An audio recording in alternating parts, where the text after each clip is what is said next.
안녕하세요. 저는 제주도에서 베이커리 카페를 운영하고 있는 30대 중반 여성입니다. 오늘 비가 와서 그런지 오랜만에 카페가 한산하네요. 혼자 이렇게 여유를 부릴 때면 사연 채널을 즐겨보곤 하는데요. 마침 남편도 마트에 볼 일이 있어 자리를 비웠고 오랜만에 여유를 가져볼 겸 제가 좋아하는 음악을 틀어놓고 창밖을 바라보고 있더니 몇 년 전 제가 겪었던 기가 막힌 일이 생각나 여러분에게 들려드리면 좋을 것 같아 사연을 적어봅니다. 여러분들의 많은 사연을 보고 울고 웃고 또 위로가 되기도 했답니다. 제가 어떤 일을 겪었는지 궁금하지 않으세요? 그럼 지금부터 제 사연을 시작할게요. 저는 어려서부터 보육원에서 자랐습니다. 전라도에 있는 보육원이었는데 장터가 열리던 기차역에서 제가 발견되었다고 해요. 제가 발견된 무렵 지역에서 큰 축제가 열렸는데 아마 그때 부모님을 잃어버린 게 아닐까 생각되네요. 지금은 물론 친부모님과 재회해 행복한 삶을 살고 있어요. 사실 저에게는 생각하기도 싫은 이별의 아픔을 겪은 적이 있어요. 제가 들려드릴 사연이기도 하고요. 20살이 되면 보육원에서 더는 지낼 수가 없어요. 독립을 해야 하기 때문이죠. 엄마이자 아버지였던 선생님들 품을 떠나려니 막상 아쉬웠지만 언젠가는 겪어야 할 아픔이었기에 저는 덤덤한 척 하려고 무지 애썼습니다. 대학에 가고 싶은 마음은 컸지만 혼자 살아가야 하기에 돈을 벌어야겠다고 생각했어요. 공부보다 생계가 더 중요한 시점이었죠. 평소 빵순이로 불릴 만큼 빵에 대한 관심이 많았던 저는 제과 제빵 기능사 바리스타 자격증 공부를 취득했어요. 독립을 위해 선생님들이 마련해주신 방 한 칸 얻을 돈만 들고 서울로 올라와 무작정 앞만 보고 내달렸어요. 작은 옥탑방 하나를 어렵사리 구해 저만의 보금자리를 만들었고요. 경험을 쌓기 위해 동네 빵집, 카페 아르바이트 등 닥치는 대로 일을 했어요. 그러다 우연히 좋은 기회로 이름만 대면 알만한 제빵회사에 계약직으로 근무하게 되었어요. 정직원도 아니고 단기 계약직이었지만 저로서는 큰 영광이었죠. 지점별로 순환 근무를 하며 업무를 어느 정도 익혀나갈 때쯤이었어요. 회사는 대대적인 구조조정을 감행했고 정규직도 아닌 저는 당연히 그만둘 수밖에 없었습니다. 그래도 다행인 건지 큰 회사에서 일했던 경험 덕분인지 유명하다는 베이커리 카페에서 바리스타로 일을 하게 되었어요. 제빵사로 근무하길 희망했지만 바리스타로 근무하며 틈틈이 제빵 일도 도와달라 그러더라고요. 페이도 제 수준에서는 많았고요. 그렇게 업무에 적응을 해나갈 무렵 눈에 띄는 한 사람이 있었어요. 오후 2시가 되면 항상 커피와 함께 크루아상을 주문하는 손님이었어요. 제가 한참 일하는 시간이었고 자주 보던 탓에 자연스레 대화가 오가게 되었어요. 저보다 4살이 많았지만 말도 잘 통하는 것 같아 연락처를 주고받고 왕래하는 사이가 되었죠. 그 남자는 법대에 다니고 있었는데 동시에 사법고시를 준비하는 고시생이었어요. 매일을 마주치다 보니 서로에게 호감이 생겼고 연인으로 발전하게 되었죠. 데이트를 하는데 고시생이 신분이었던지라 남자친구는 돈이 없었어요. 사랑하는데 그까지 돈이 대수냐며 거의 모든 비용은 제가 부담했죠. 남자친구는 고시원에서 생활하고 있었습니다. 그런 사정을 잘 알기에 사랑하기에 아낌없이 퍼주었어요. 남자친구는 자신이 사법고시에 합격하면 저를 평생 책임지겠다고 약속했죠. 행복한 미래를 꿈꾸며 그렇게 사랑을 키워나갔습니다. 내가 사법고시 합격해서 변호사가 되면 우리 결혼하자. 내가 자기 행복하게 해줄게. 남자가 돼서 자기 여자 하나 못 지키면 그게 말이 되나? 내가 꼭 열심히 공부해서 좋은 결과로 보답할게. 기대해줘. 아쉽게도 첫 시험에서는 남자친구가 낙방을 하고 말았어요. 저는 그저 괜찮다며 남자친구를 위로해 주었고 남자친구는 저를 본 면목이 없다며 슬퍼했죠. 그렇게 자그마치 6년이라는 시간을 뒷바라지 해주었습니다. 당시에는 행복한 미래에 대한 확고함이 있었기에 그거 하나만을 보고 남자친구를 뒷바라지 했죠. 지금 생각해보면 저는 고아라고 치지만 남자친구는 자신의 집에 저를 단 한 번도 소개시켜 준 적이 없었어요. 조금이라도 의심을 했어야 했는데 왜 그땐 몰랐을까요? 남자친구를 만난 지도 6년차가 되던 어느 날 마지막이다 생각하고 치른 사법고시에 남자친구가 드디어 합격 소식을 알려왔어요. 저는 그 누구보다 기뻐해 주었고 남자친구도 이제야 좀 숨을 좀 쉬겠다며 안도의 한숨을 내쉬더라고요. 그렇게 연말에 사법연수원 입소를 앞두고 그 전까지 조금의 여유를 느끼라고 조언해 주었습니다. 저는 남자친구에게 고생했다며 원하는 것은 무엇이든 하라며 100만 원이라는 돈을 주었습니다. 형편이 넉넉지 않은 걸로 알고 있었기에 그동안 갇혀 지내다시피 힘들게 마음고생했으니 조금 편히 놀아보라는 의미에서였죠. 지금 생각해보면 제가 왜 그랬는지 의문이네요. 며칠의 시간이 지나 남자친구는 부모님께 인사를 가자고 하는 겁니다. 제가 9월을 안 좋게 보시면 어쩌나 하는 내심 불안한 마음이었죠. 하지만 조금이라도 잘 보이고 싶은 마음에 20만 원이라는 거금을 들여 난생 처음 비싼 원피스도 사 입었습니다. 그때는 무조건 남자친구와 결혼하고 싶었으니까요. 하지만 불길한 예감은 피해가질 않았어요. 남자친구의 집에 방문했는데 생각보다 많이 여유로운 생활을 하고 있더라고요. 강남에 있는 브랜드 아파트였기에 저는 현관에서부터 우아를 되새기며 집안에 들어섰죠. 남자친구가 있어서 그랬는지는 모르겠지만 예비 시어머니가 저를 상냥하게 맞아주시더라고요. 식사를 하고 차를 마시는데 남자친구가 잠시 전화를 받고 오겠다며 자리를 비웠습니다. 그랬더니 예비 시어머니의 표정이 확 돌변하시더니 어쩌다 너 같은 것이 우리 아들한테 들러붙어서는 이라고 말씀하시는 게 아니겠어요? 저는 제가 잘못 들었나 싶어 어리둥절한 표정을 지었습니다. 뭘 그렇게 멍청하게 굴어? 네가 들은 게 맞아. 이제 곧 변호사 될 사람인데 니까지 게 카단키나 한다니? 듣자하니 너 코아라며? 어디서 근본도 없는 게 우리 아들을 넘봐? 태어나서 그 누구에게 고아라고 멸시를 받아본 적이 없었기에 그저 당황해 말도 안 나왔죠. 이 정도 눈치 줬으면 알아서 떨어지겠지. 장차 변호사 될 사람 아껴 망치지 말고 알아서 떨어져 줘. 좋은 혼차가 널리고 널렸는데 왜 너 따위랑 결혼을 하겠니?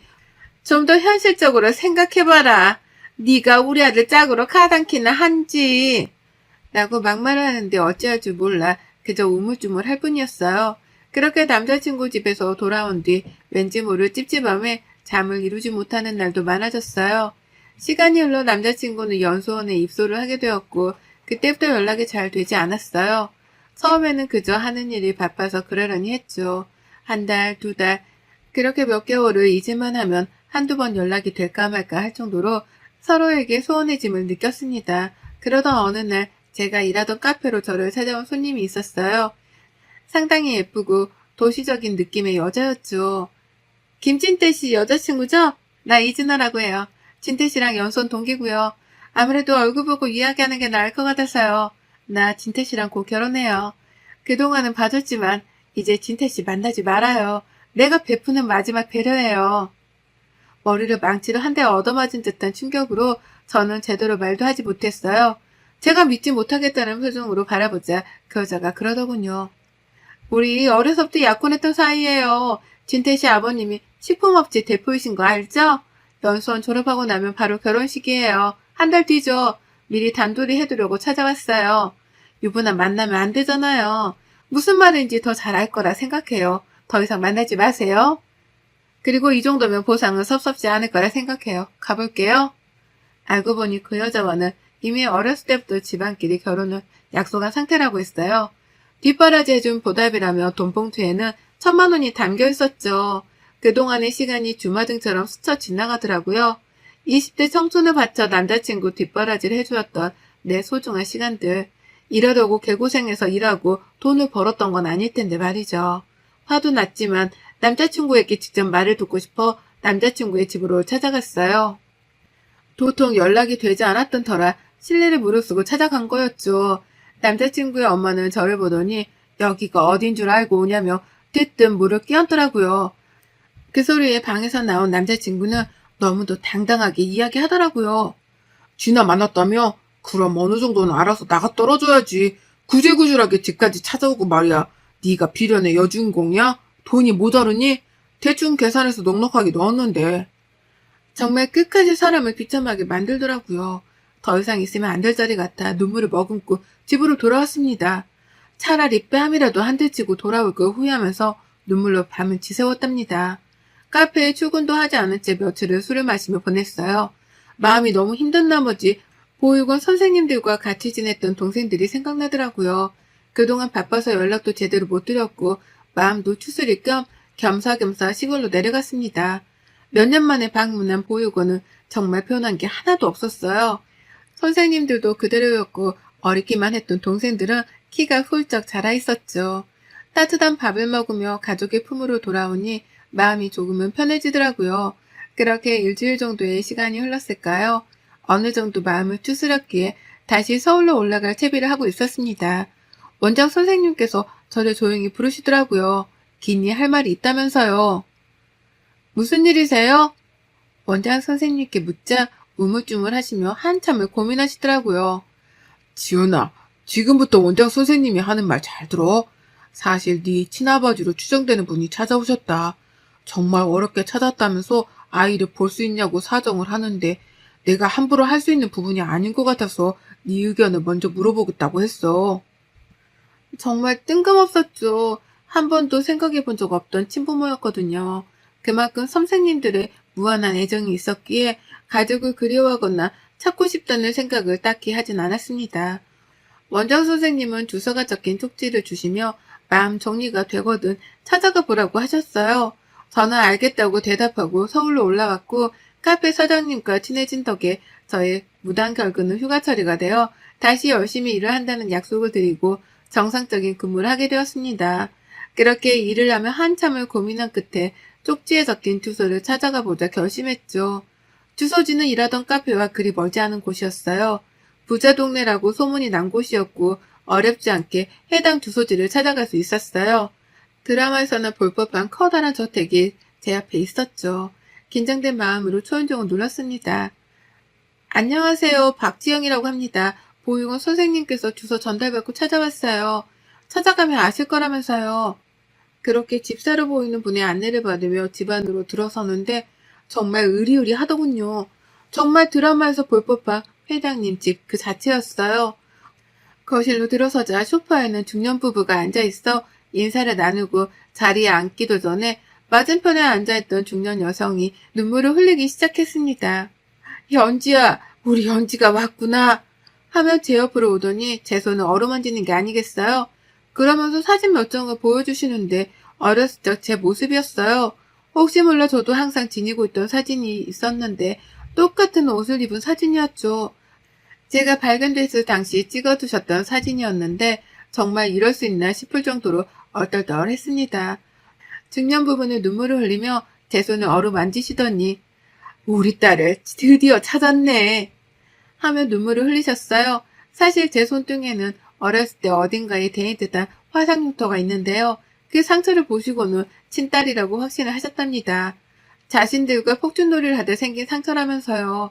저는 확실한 게 좋으니 유전자 검사를 해보자고 했고 며칠 뒤 친자관계가 성립한다는 통보를 받았습니다.